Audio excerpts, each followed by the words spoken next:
Welcome to the Explainer. You know how a trip to the grocery store can feel a little stressful, especially when you're trying to eat right? Well, today, we're going to flip that script. We're turning that chore into a confident, empowering journey, creating a simple map to help you navigate the aisles like a pro. Have you ever just stood there in the middle of an aisle looking at all the boxes and labels and feeling completely overwhelmed, just wondering what's actually good for managing your blood sugar? Yeah? Well, this guide is for you. We're going to make it super simple.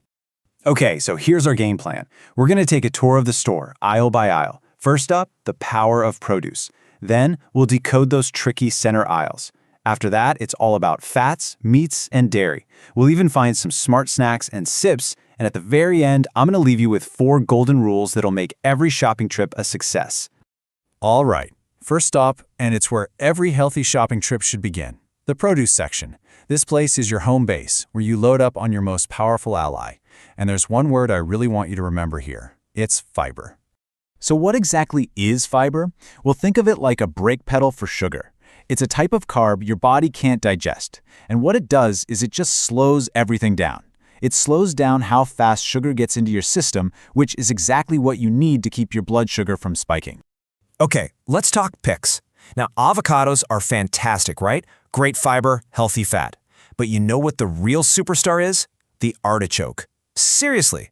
A little pro tip, buy artichoke hearts in a jar. Just, and this is important, make sure they're packed in water or olive oil, not those inflammatory oils like sunflower oil. Now for leafy greens, your kale, your spinach, it's definitely worth it to go organic. But hey, you can save a little cash on things like broccoli and cauliflower because they're naturally more pest resistant. All right, let's head into the center of the store. You know, these aisles can feel like a total minefield, just packed with hidden sugars and super tricky labels. But there are some amazing gems in here, some next-level alternatives if you know what to look for. Okay, get this. Yes, you can still eat chocolate. I'm serious. You don't have to give it up. You just have to become a bit of a label detective. The right kind of dark chocolate is actually loaded with fiber and antioxidants. And here's the secret, spelled out plain and simple. The higher the cocoa percentage, the lower the sugar. A 57% bar might have like 14 grams of sugar, but jump up to an 85% bar and you're down to only 4 grams. That's a huge difference. And if you want to go all the way, look for chocolate sweetened with monk fruit or stevia. You're talking 0 sugar. 0. Pasta is another big one for a lot of people. But look how clear the choice becomes when you break it down. Traditional wheat pasta? Yeah, that's going to spike your blood sugar, no question. But check this out. Pasta made from lentils or chickpeas? Way better option, packed with about 9 grams of fiber. And then there's the holy grail, shirataki noodles. You'll usually find them in the refrigerated section. They have almost no impact on your blood sugar. They are a total game changer.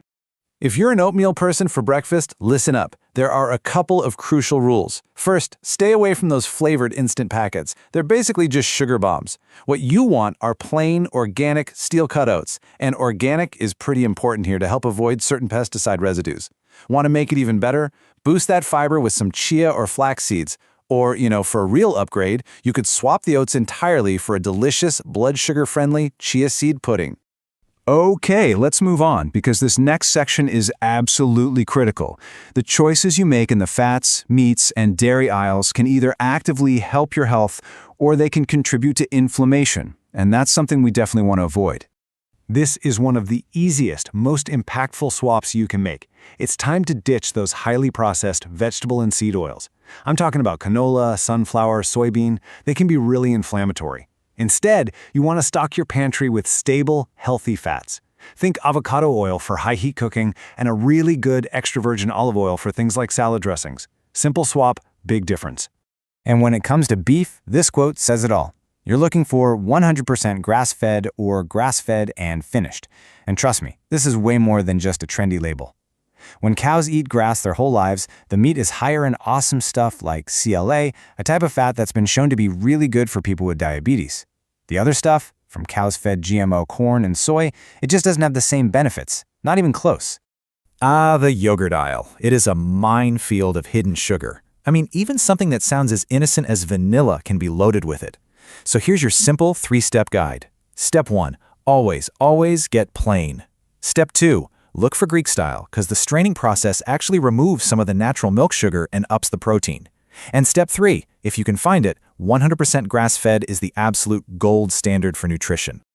All right, let's tackle the snack and drink aisles. This is where those cravings can really get you into trouble, right? But it's also where you can find some surprisingly fantastic options that won't totally sabotage your goals. Okay, drinks. It's not just about avoiding the obvious sugary sodas.